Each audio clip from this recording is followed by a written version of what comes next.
a lot of athletes, especially in marathon or in middle distance running specialties, suffer of breathing pattern disorder.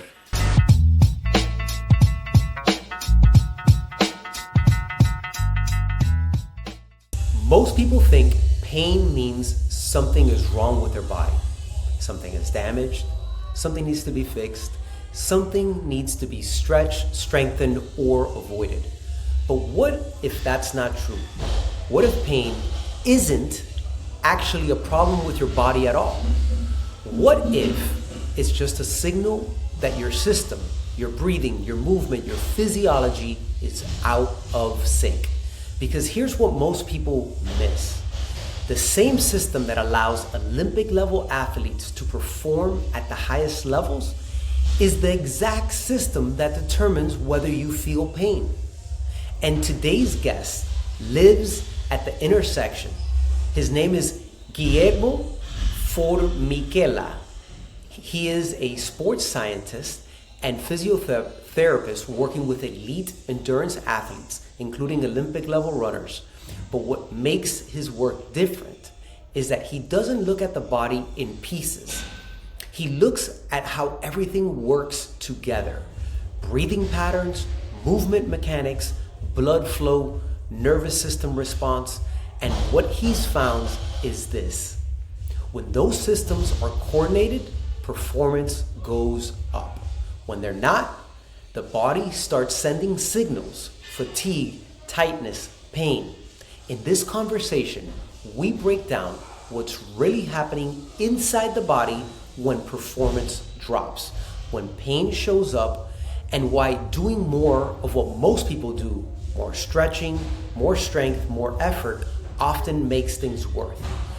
We talk about your breathing might be one of the biggest limiting factors to your performance, how elite athletes use it as a tool, and how something as simple as how you inhale and exhale can change the way your entire body functions.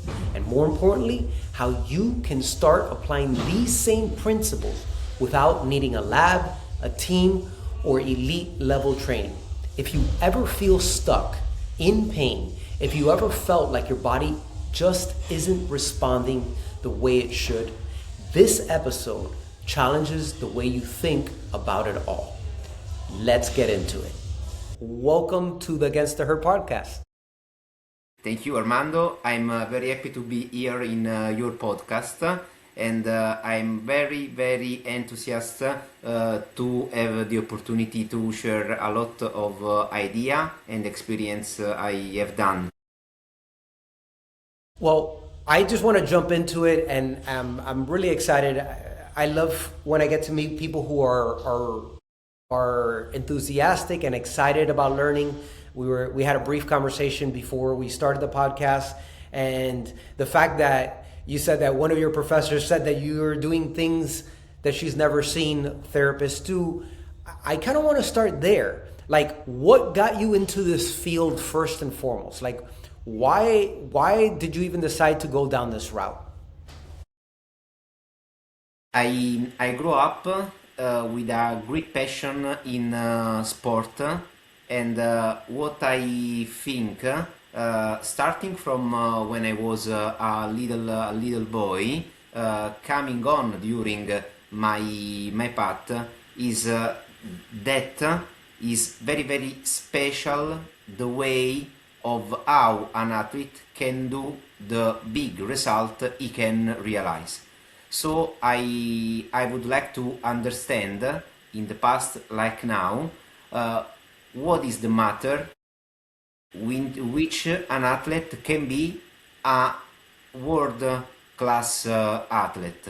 So I'm very, very interested in studying and understanding physiological physiological pattern that let an athlete able to establish a world record, an incredible performance in endurance sport, or incredible skills in team sports.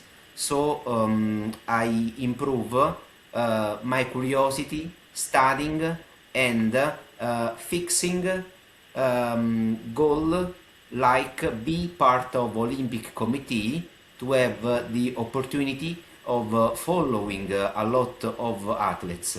So I propose me after after university as a consultant for Olympic committee, and I had the opportunity of join a lot of stuff, in particular of endurance sports, such as cycling, such as marathon, triathlon, having the opportunity to speak with trainers, with coaches, with other physiotherapists, and speaking about the limiting factor of an athlete performance.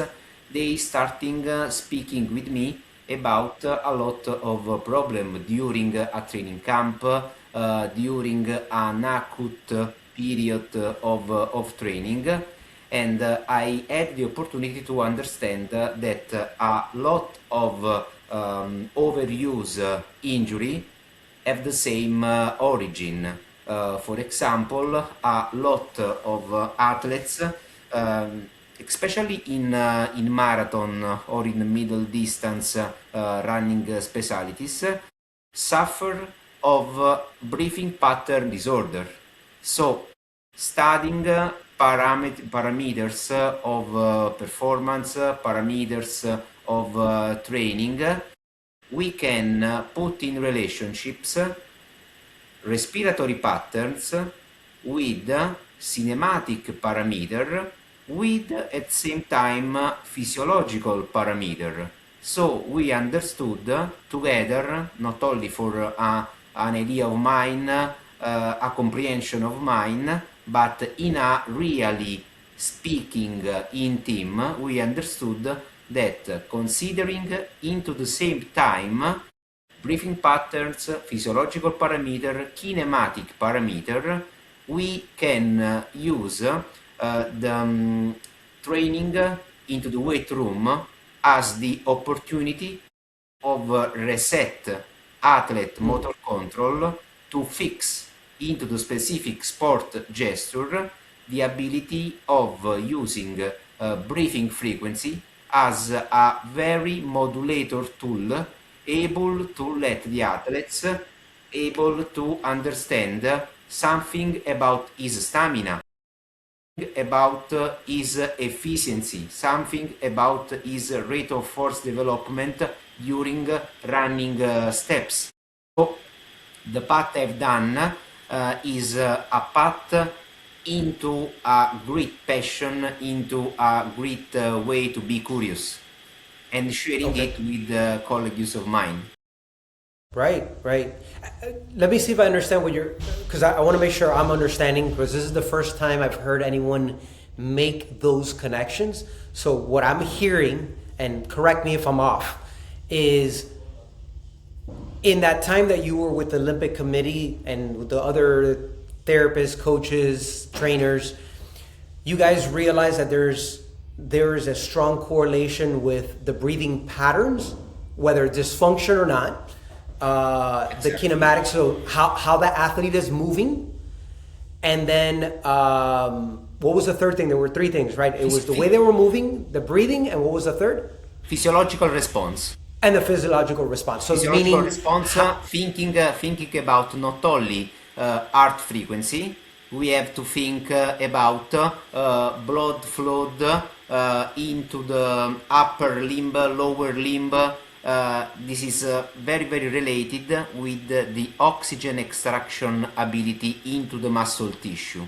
So, kinematic parameter are connected with the motor control, the ability of the athlete to feel and move his body during an high intensity training. And this kind of aspect can affect the way of the thorax can push blood into the upper limb and lower limb. if the muscle are trained good, are trained well, they are able to use the oxygen that the heart can bring to them. So if we can consider, if we want to consider thorax as a really pump, if this pump is not efficient, the muscle are less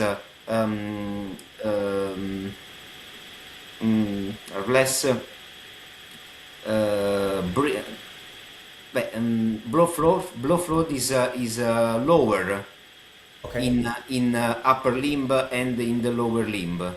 So we can create a model of connection between breathing patterns, a pain related with breathing patterns, for example an upper back pain, okay, an upper abdominal pain with physiological response, especially a physiological response of delivery blood flow to the muscles. So I have a lot of questions going on here. All right. So you said, because you brought up this example, and I'm going to give you an example, and maybe you can help fine tune it. So I'm 46 right now, okay, and I ran in college. I was a distance runner in college, and I've ran, but obviously I'm not at the same fitness that I was when I was, running 100 miles a week. Now, I run 30 miles a week, 20 to 30 miles a week, right? And whenever I do a max effort, like let's say I'm going to do a mile time trial, one of the things that happens is somewhere about half a mile in, my hands go numb. Like I'm just pumping, my hands are going numb. And I attribute that to okay, well look, I'm not in the same shape as I used to be, so my brain needs more oxygen than my hands do, so all of a sudden it's sending there.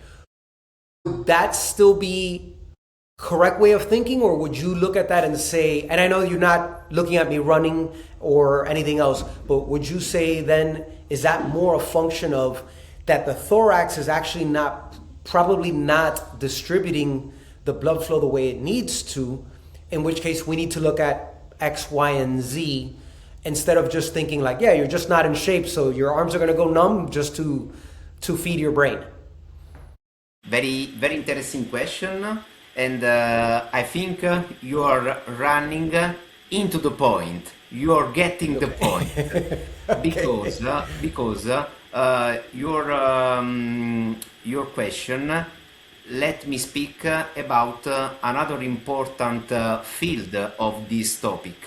Because when we speak, when we study, when we read about breathing, in reality, we are speaking about a very, very, very large subject. Because breathing consider not only the coordination of the action connected with the breathing, okay? So we don't have only to consider thorax, shoulder, upper limbs movement, but we cannot only consider the heart function and the thoracic pump, such as I spoke a little bit. We have to consider the personal, individual ability or possibility to tolerate CO2.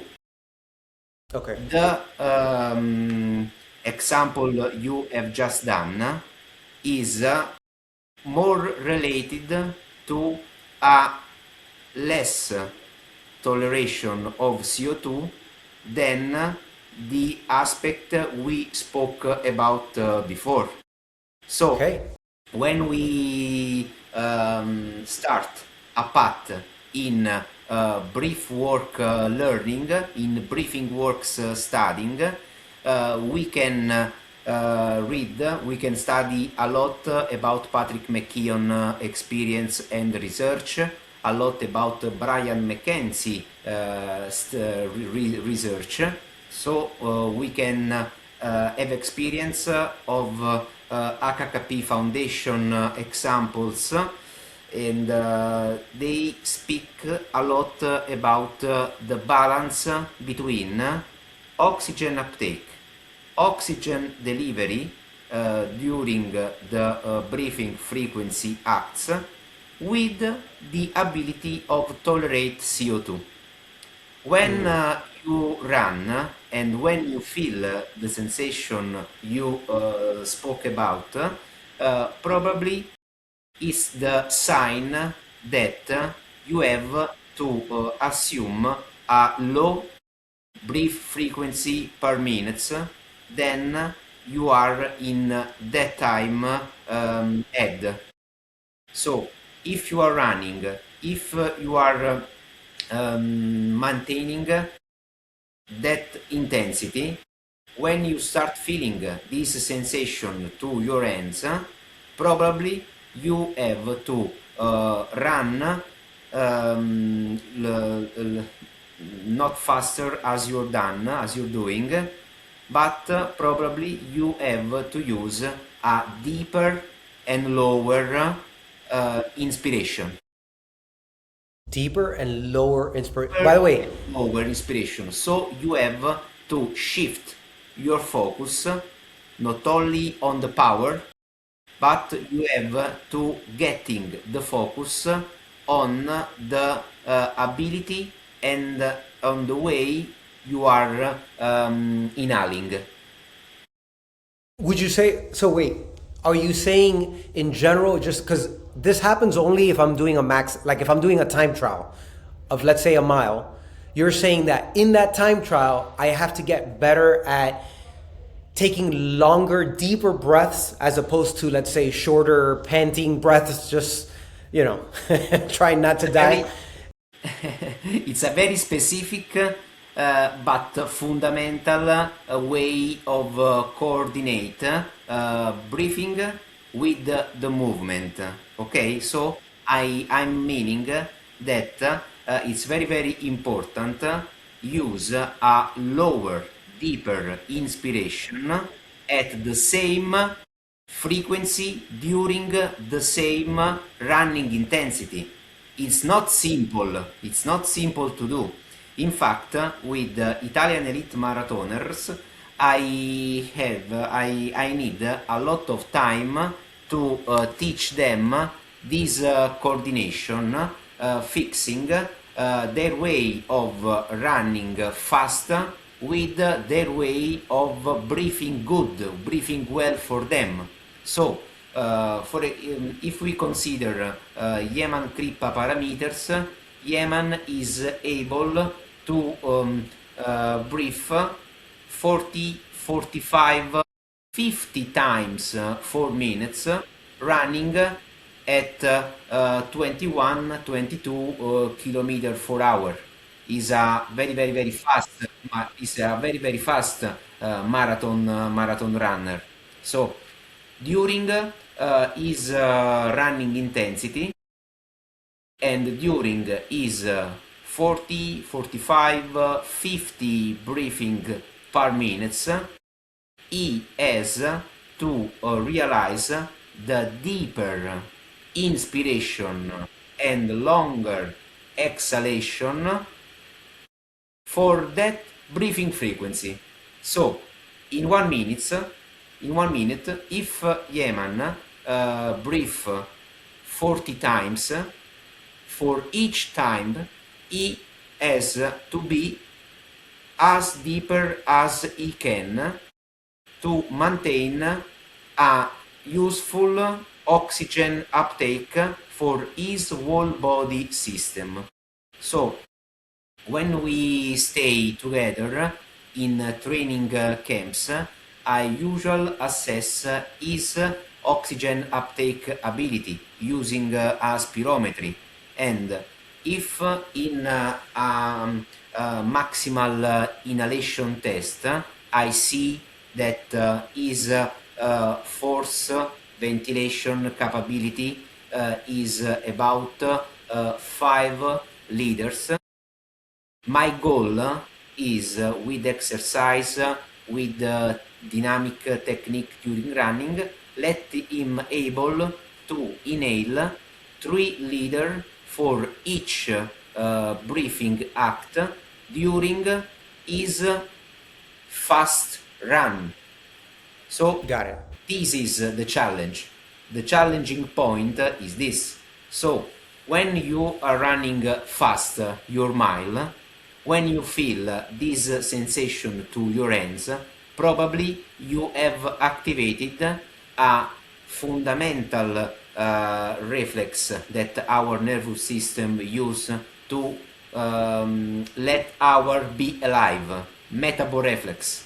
Dempsey he was a very smart Canadian researcher working in Vancouver, 25 years old, and he wrote a lot about metaboreflex, studying and establishing a connection with the University of Zurigo with the Professor Boutillier, and they wrote a lot about metaboreflex.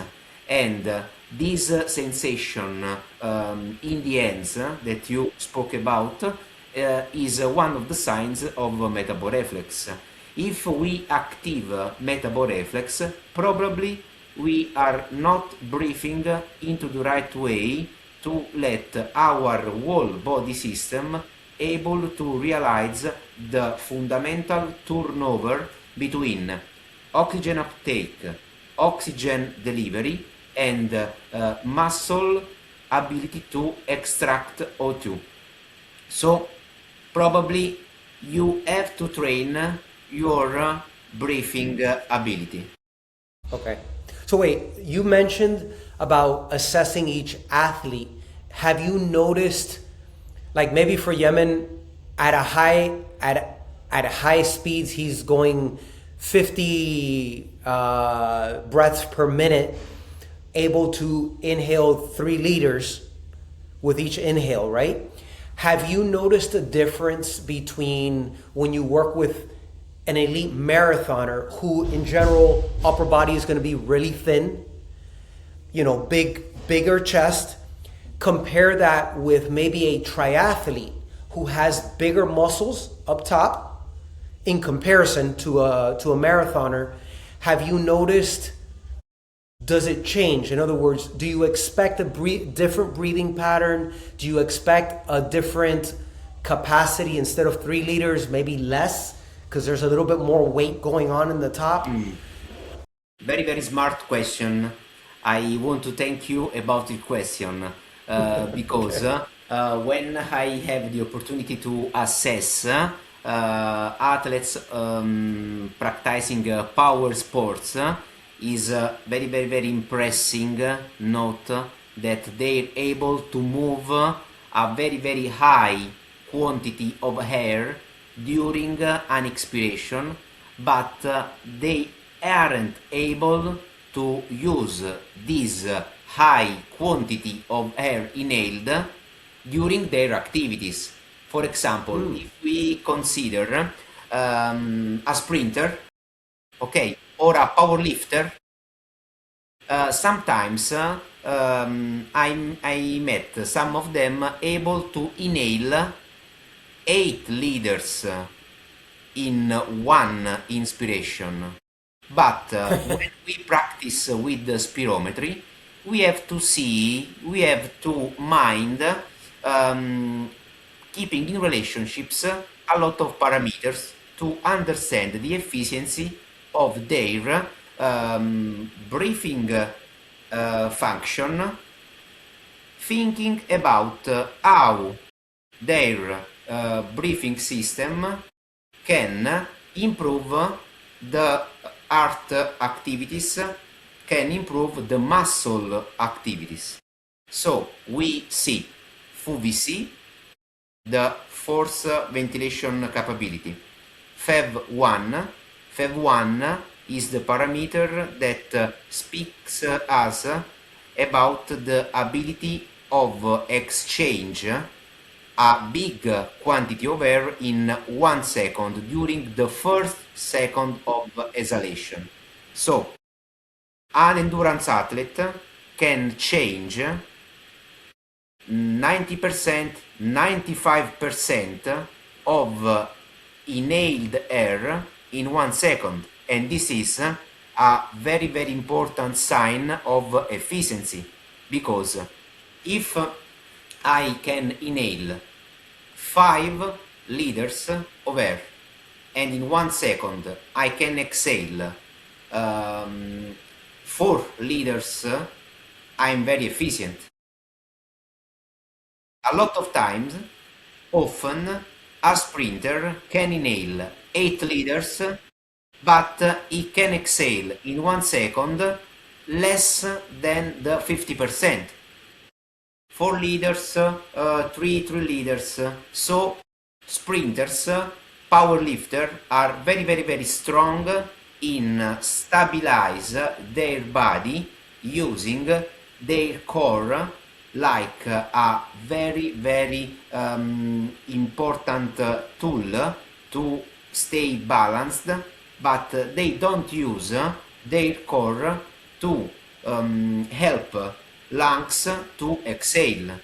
If an endurance athlete is able to deliver a big quantity of blood to the upper limb, lower limb, limiting the metaboreflex you felt during your running, is related with their ability to use their core to push during the exhalation. Powerlifter, sprinters of a lot of sports, also sprinters of cycling, also sprinter of swimming, presented the same condition. They are very very strong men, strong women, and they're able to inhale a big quantity of air, but they are usually not able to exhale with the same ability. And I think that this is not a specific characteristic. I think that this is only the reality that we can observe, because during the young age they didn't practice breathing works. Because when I work with the sprinter, when I work with power athletes, also practicing volleyball, basketball, or jumping sport, throwing sport, when they try to improve their breathing pattern ability, their recovery is improving. So also for a power athlete is very very important using breathing work, not for the specific performance, but for the specific recovery possibility to train better the day after. Do you? Okay, again, this is awesome for me because I have a million questions here. Because one of the things that I'm thinking about when I'm hearing you say that is, and I think you were alluding to that. It's not that, but like it's what comes to mind is, well, when you're a sprinter, when you're an explosive athlete, let's call it a shape, right? We train our body to be in this shape to explode in a certain way. Physiologically, we know that our muscles adapt to be more explosive, less aerobic, more anaerobic when you have a power athlete, right? Right. Versus when you have an aerobic athlete like a marathoner, they can sustain for a long period of time because they've transformed their muscle tissue into a more efficient engine at processing the aerobic function. So my question after saying all of that is that breathing pattern one that is directly correlated with the muscle tissue, or is it the repetition needed to be performing that activity doesn't develop it. It's not so much that metabolically you're a sprinter, so you don't have that good exhale. It's just you haven't needed it for your development the same way that perhaps an endurance athlete has. I don't know. I've said a lot, so I don't know if you understand my question. I understand. I understand. Listening your question, I was thinking about Ivan Pecon. Ivan Pecon is another researcher in the United States and studying breathing pattern, studying respiratory function, studying thorax kinematics in power athletes. He wrote that every training is aerobic training. But why he wrote this paragraph? He was considering the opportunity of support an higher maximal muscle contraction if my power athlete can tolerate a lot CO2. So, if we consider the specific physiological demand for a power sports, then the specific physiological demand for an endurance sport, I have to use into the right way, improving the needs, the physiological specific needs, the breathing works. So, my power athlete, before his training in weight room, can use a specific breathing activation with expiratory apnea, with specific high frequency breath per minute exercise to improve his peripheral vasodilatation and keeping keeping him into a better condition to start his training. If I consider an endurance athlete before his training, his respiratory activation isn't based on expiratory apnea such as power athletes, but for an endurance athlete, breathing activation is based on thoracal abdominal coordination, because during a running training, during a cycling training, during endurance swimmer training, they have to maintain the same efficiency of thoracic movement. So it's a very different way to use the same tools, and the way we have to consider to establish the best tool with breathing works for the athletes is starting the minding from the physiological demand. So everything you have said is right, is fundamental considering the specific model for the sports. But into the consideration of sport model, we can improve their response, activating before the training a specific opportunity, such as vasodilatation or thoracic abdominal coordination. So what you're doing is you're preparing them by making them more efficient at the breathing movement, so that then they have access to it when they're performing. Would that be accurate? Exactly, but not only this, because Okay. If we consider power athletes, is very important use what breathing works can permit thinking about vasodilatation or vasoconstriction. Okay, so I said that a power athlete can use a specific expiratory apnea before his training, before a right for him expiratory apnea exercise can improve vasodilatation, and improving vasodilatation before training, he can start his training with a better blood delivery to his upper limb and lower limb. So he can start his training with a better specific efficiency for what he have to do. It's a different efficiency need for the endurance athlete. It's very, very different, okay? It's not important for the endurance athlete starting with a high vasodilatation before his warm-up. Before his warm-up, an endurance athlete have to connect his movement with his free roam of thorax and abdomen to let his thorax able to move free.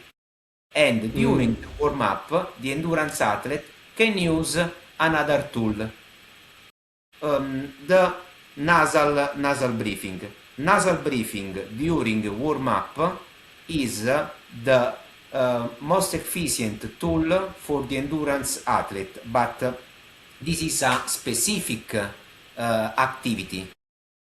For the power athletes, the apnea are a non-specific activity, but very, very, very power to start a physiological response that their sport model really, really need.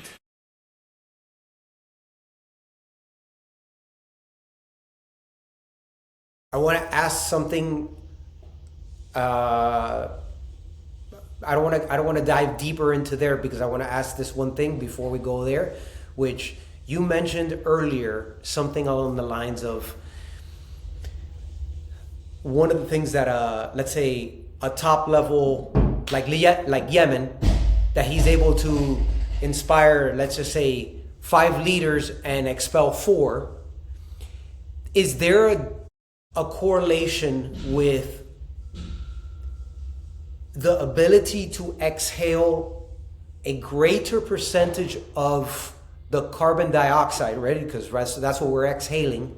So in other words, if you exhale 4 liters, and you inhaled 5, you exhaled 4, that athlete should have a lower buildup of carbon dioxide than one that inhales 5 but only exhales 3, or no? They're separate things.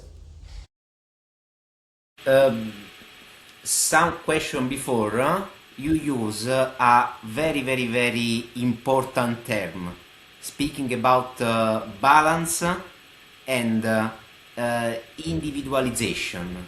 When you use this term, individualization, you get the point.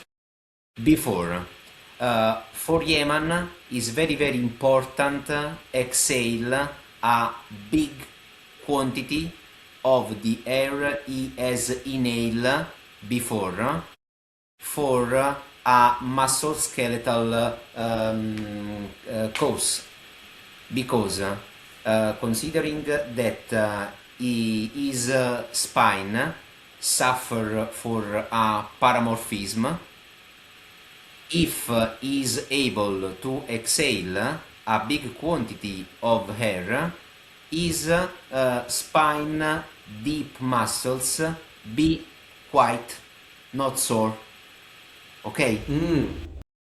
If he isn't able to exhale better for his way of exhale, he can feel his spine muscle tight, and he can feel lower back pain. Okay? For other athletes, the balance can be different. I also train an Italian triple cheese athlete, Gaia Colli, Gaia is Italian champion in 3000 meters steeplechase, and if I want to improve their ability to run fast in his race, I have to insist in inspiratory apnea, because their race have 9 minutes 30 second time of duration. So in a very less time than a marathon, I can insist in a way in which the inhalation is higher than exhalation in an athlete that can be more focused if she inhale a lot of air than the air there than exhale, because air balance is this. Probably during their less quantity of air exhaled, she can maintain the same balance. The same term is very right in this case, between vasodilatation and vasoconstriction. Okay, the only difference stay if my athletes active or not active metaboreflex. Wait, say that last part again. The only important thing is understand the way in which my athlete can activate or not activate metaboreflex. Okay. So I have and to that's assess tested individually, right? Okay, right. So for each person, I have to assess also with simple test like Bolt test. I have to assess the CO2 tolerance to understand what kind of exercise I have to propose and what kind of exercise I don't have to propose to the person, not to the athlete, to the person. It's different. Got it. Okay, so you're taking each one of these athletes. It's not like, oh, this is the magic number that you have to hit. You know, you got to build up so your inspiration is at X liters and your expiration is at this. It's different for each athlete because of their size, their physiological differences, how they process the CO2, how they process lactate, how they process all these things that is individual to them. Exactly. Would that be accurate? Okay. Exactly. So exactly. What? And we spoke about Yehman, and I remember in the video you were in the video you were mentioning something along the lines, because you were assessing his form, and you said something like, oh, we have to work a little bit on his breathing and release his spine some, because he's going to be really sore after this workout. And then you said something else that I wanted to ask was, as you were assessing it, you're like, oh, we have to work on some of the musculoskeletal stuff because I'm seeing something was happening with his legs. And I'm curious, what was it that you were seeing that made you, like, as he was running, that you were like, oh, we have to work on this because I couldn't see what you were seeing. I just heard what you were telling the interviewer at the time. No problem. It's another important aspect that we have to consider following the athletes' trainings. During the track training in particular, we have to record a lot of frame during the training, because we have to study how change during the whole training some parameters such as step frequency and step length and the contact time. I have to consider in particular these three parameters, step frequency, step length, and contact time, to understand how the lower limb joints and the lower limb muscles change their way of work during the training. For example, considering that Yehman's training in Eldoret 2 years ago, in that training he ran for 15 times 102 kilometers. Okay? So he had an interval training, and for each repetition he ran 3 track time. Okay? Yeah. And during his 15 repetition of this tempo training, he changed his step frequency, passing from 180 steps per meter to 210 steps per minute. Wow. When he start training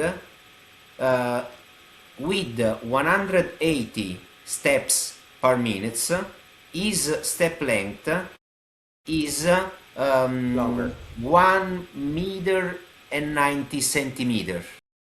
But Okay. he finished the training with a higher step frequency, but with a less step length. Okay, contact time is higher at the end than the first part of the training. So, what I can understood studying this way of changing of this parameter, that with a less number of steps per minute, with an higher time of contact, is eccentric works of lower limb muscles was too much important. So his warm-up isn't useful such as it could be. So during this video I said that at the end of the training, me and the rest of the staff had to assess his lower limb joints, starting from the hip, because probably he can suffer for a muscle tight sensation or muscle pain related to fatigue. Considered the video analysis at the end of that interview with the Sweat Elite guys, we can note that another important detail changed from the start to the finish of the training is lower back extension. At the end of the training, he isn't able to extend his hip, and he can realize his run activity with an higher lower back extension. So we can come back to his lower back pain related to training fatigue. So this is the way we consider all the possible pattern and parameter that we can measure during training. Video analysis and kinematic parameter to understand the way of the athletes changed his whole body control. Are you using, when you're filming, are you using like an app or something that you have such precise numbers? I use Dartfish. Dartfish as a specific software to study athlete movement. Okay, so you're taking that video and then you're putting it in the Dartfish, or is it on the iPad or whatever you were using, and it does it right away. I I can use directly Dartfish. So I record the video using Dartfish app on the smartphone or on the iPad. Wow, that's phenomenal. Yeah, because I was like, man, you're talking about it, and I'm like, all right, look, you can kind of. I mean, there's some things that you can see, but you just said, contact time is so like it's so nuanced.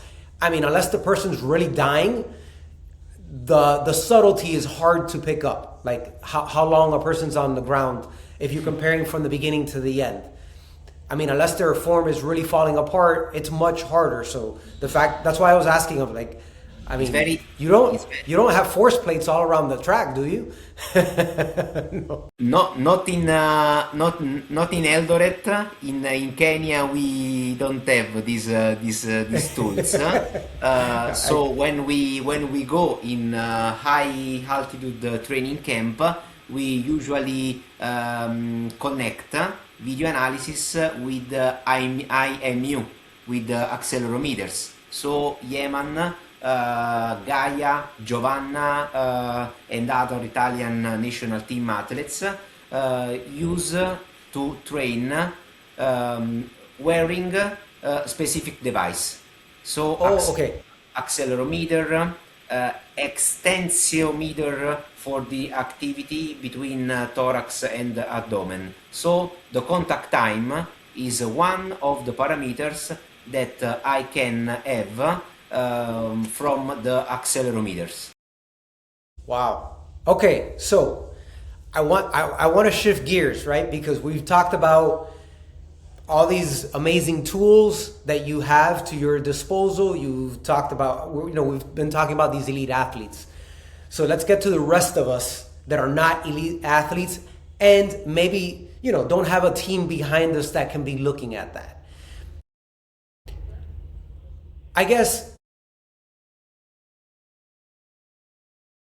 let's start bigger picture and then we'll go into it a little bit more. Like, what do people fundamentally misunderstand about training in general that if they understood this, it would improve their results? It's very, very important to bring useful tips to the people.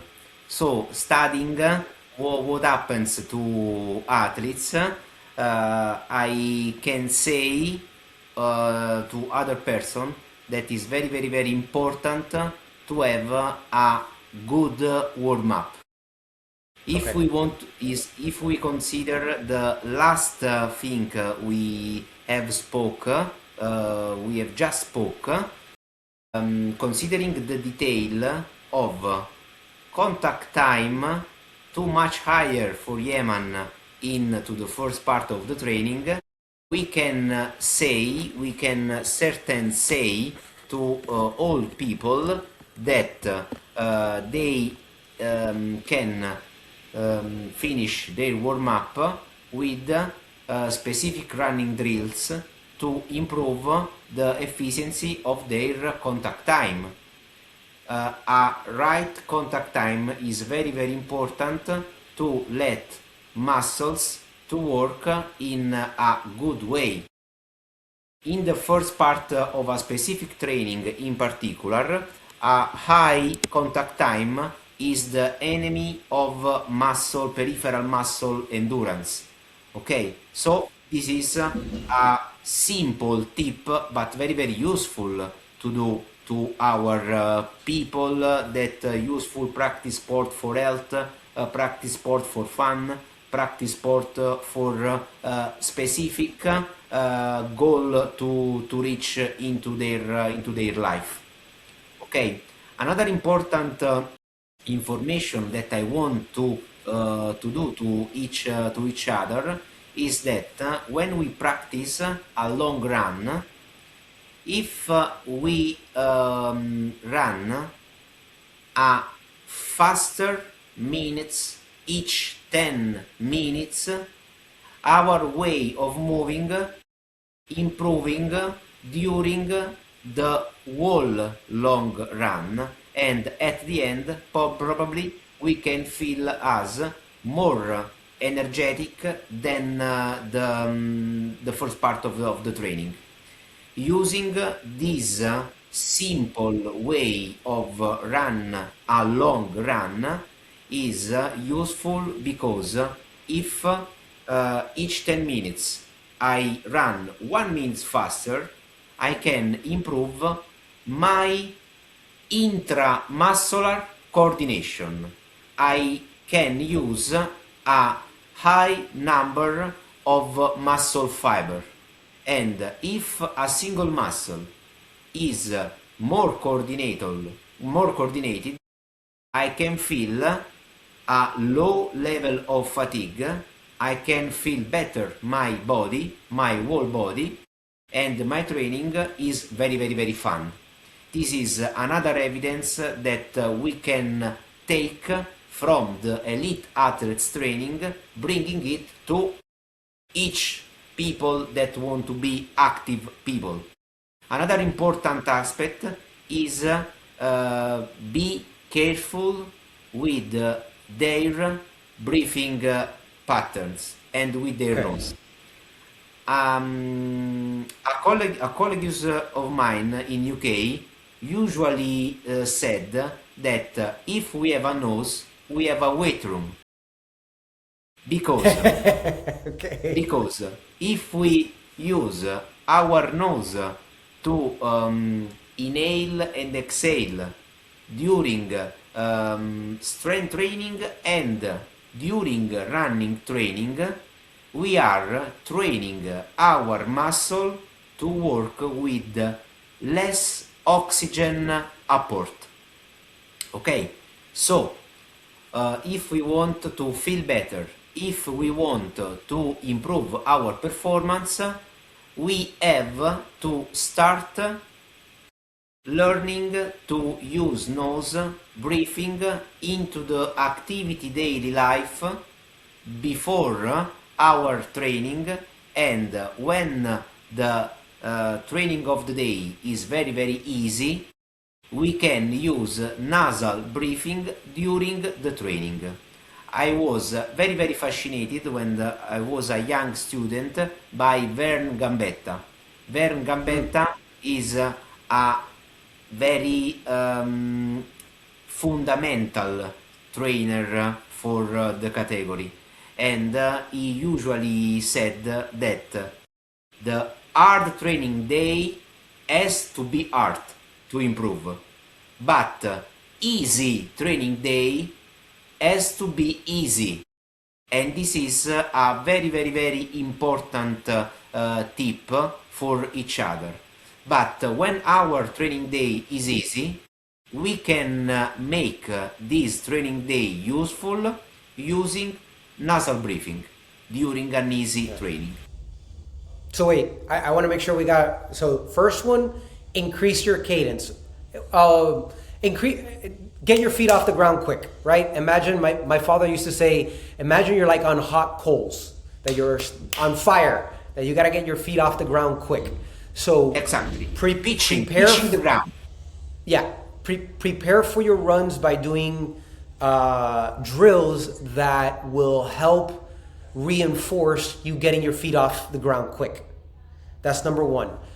The second thing that you said was on long runs, try every 10 minutes to increase the pace 1 minute faster. Exactly. For that next 10 minutes. And do that for the entire long run. You said it's going to help efficiency and it's going to help with feeling more energized. Exactly. Correct? Correct. And then the third thing you said was nasal breathing on easy days, so that it helps you, number one, build the muscle, because in order to breathe just with your nose, you're not going to have as much oxygen coming in, so you're going to have to force the inhale and the exhale through your nose, which is a lot smaller. Do that on your easy days, and if you can't doing that, if you cannot run with just your nose, It probably means you're running too fast. Would that be accurate for your easy day? Exactly. This is the way to control the rhythm. Okay. And then was there a fourth one, or were those the three? We spoke about 3 points. 3 points. Those But three. if you Okay. want, we can consider other aspect. For example, Well, marginal gains. Okay, it's very important for each person who wants to feel better and living an healthy life to take care of their mobility, of their neuromuscular coordination. We spoke about running drills before training, but we can speak about neuro-athletic training. For example, okay. if I want to train my visual motory coordination, I can activate a lot of response that improve my brain connection with the external focus. Okay, and a lot of studies can confirm that a person doing sports, particularly able to focus his movement in an external way than his body, can move in a best way into the efficiency field. For example, in Europe, we have two researchers applied to this topic, Bas van Oren and Ali Gokler, and Bas studied how a runner can change his way to pitch the ground, improving his pace, if he has activated his high movement before the training. Okay, if I use visual training before my warm-up, I usually can be more high with my neck, more high and extended with my thorax, and if I stay more high, I has to use with a best way my lower limb. In which way? My step length is longer, my rate of force development is higher. So another interesting tool, because very funny exercise, is visual exercises. Yeah. By the way, I wanna spotlight this for a second, because this is one of those things that does not make any sense logically to most people. We're talking about running. Why am I doing something with my eyes? It doesn't make any sense for a lot of people. By the way, I'm very familiar with this. I use it in my practice a lot. Okay. The visual, the vestibular, the respiratory, proprioceptive, to essentially turn on the brain. And the way I like to kind of share it with people is the following. Your brain controls everything. Your brain is what interprets everything in this world. So imagine you had a pair of glasses that were all dirty and foggy. How fast do you think, or how confident do you think you're going to be able to run, go out for your run with really foggy and dirty glasses? You're not going to be able to, because you're going to be worried that you're going to fall. The thing is that you don't see it as that, but your brain is interpreting it like that. And so what you're saying, doing these eye drills, what it does is that it clears the lens, and now it allows that connection between your eyes and your brain to have a clear path. If not, then your brain doesn't get the signal, doesn't get the data as crisp and as clear, And so what it does is that, like a horse being pulled by the reins, it kind of pulls you back and you don't get access to your full strength, your full power, your full range. And again, it doesn't make sense because we're talking about running. What does my eyes have to do with that? And it's your brain is always trying to keep you safe and alive.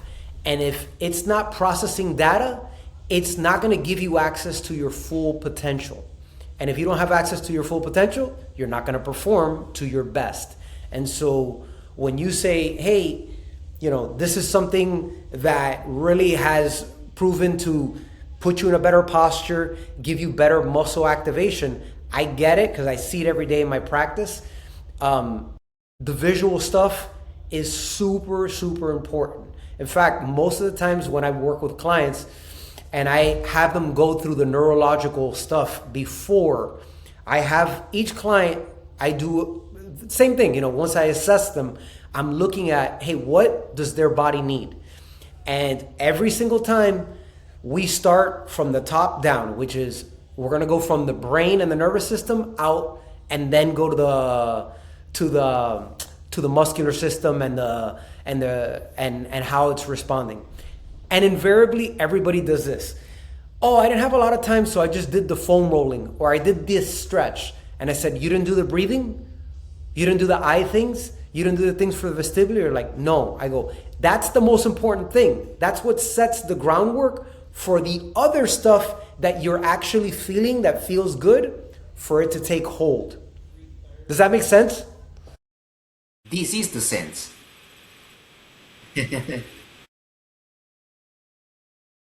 Man, I feel like I can do a podcast for like 4 hours with you, but thank you so much. I know that I want to be respectful of your time. And perhaps maybe we can do a round 2 at some point, get you back on, because there's so many things that we could really dive into from a performance perspective, nuances. Is there like somebody that's listening to you and says, hey, I want to go deeper in this? I don't know if you offer these services that somebody could reach out to you and you could coach them virtually. Most of my audience is here in the US, but anybody in the world can at this stage of the game can reach out to anybody in the world. So I was wondering, is there a website or is there a place where you do some coaching or have products that you sell that could possibly be beneficial? Thank you so much, Armando. I'm building with my teamwork a platform in which we can meet people that desire to explore this field, starting from information to be guided into a path in this kind of exercise and in this way of monitoring the training. So we are soon on air with our website Lunair.it. Lunair is the name of my teamwork, okay? And we are soon... Can you spell it? Can you spell Lunair? Yes, I can. Lunair.